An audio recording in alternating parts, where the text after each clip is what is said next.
New York City mailman caught delivering kilos of cocaine from his truck while on the clock. Oh, New York City, the only city where you can count on your cocaine to come in the mail, but not your unemployment benefits.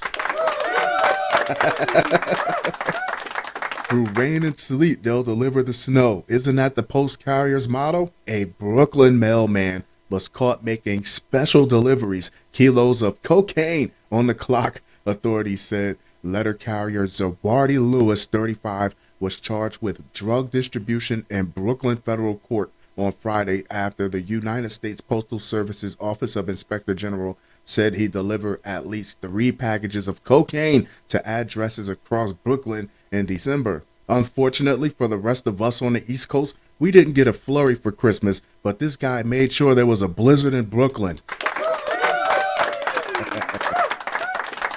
The probe began after authorities searched a package originating from the Caribbean destined for Bedford-Stuyvesant Biggie Smalls and found that it contained about 2 kilograms of cocaine, Special Agent Kyle Niest said in court papers. The package, which has a street value of about $60,000, according to the United Nations Office on Drugs and Crime, was one of 3 parcels investigators tracked that came from the same sender, all with delivery addresses around Bed-Stuy, and Lewis delivered the other 2 packages while working his route. Off the top of my head, there was the story about the kilos that was packaged in disguise to look like baked cakes with the icing and everything. You couldn't tell the difference. Then there was the liquid MDMA that was put away into the soup cans. The only way they noticed the shipment was because one of the cans happened to be leaking. This stuff, especially international shipments, this stuff is packaged to go unnoticed. But every once in a while, you get a guy that's paying attention, 1 out of 50, 1 out of 100, 1 out of 1,000, and they catch these things, and they track it to a guy that's blasting life after death out of his mail truck.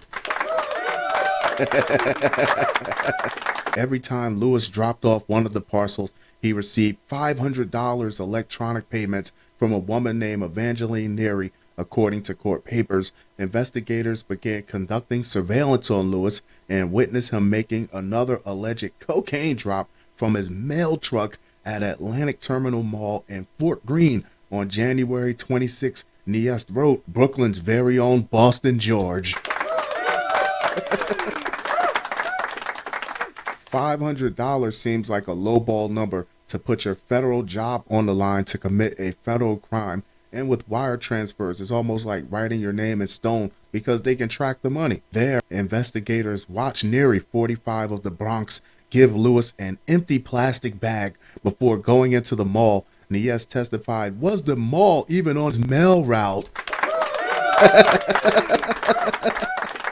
Neary emerged from the shopping center and retrieved the bag from Lewis's truck, although this time the bag seemed to have a large brick-like object in it. I bet you that's not a Christmas present, according to court papers. Investigators later found a kilogram of cocaine in the bag and searched Neary's cell phone, where they found messages with pictures, postal receipts, and packages like the ones Lewis had been delivering. Niest wrote, Lewis was arrested and allegedly admitted to agents that he delivered the cocaine to Neary for $500 per package. What's crazy is I was at least expecting him to make it look like he was delivering mail.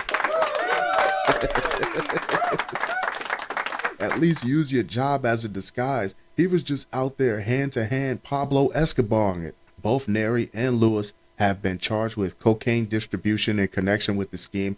Lewis, who had been hired by USPS in 2013, was released the day after his arrest on a $100,000 bond, and Neary was released on a $50,000 bond, according to court records. Lewis's attorney, Matthew Galuzzo, declined to comment on the case. What is he really going to say?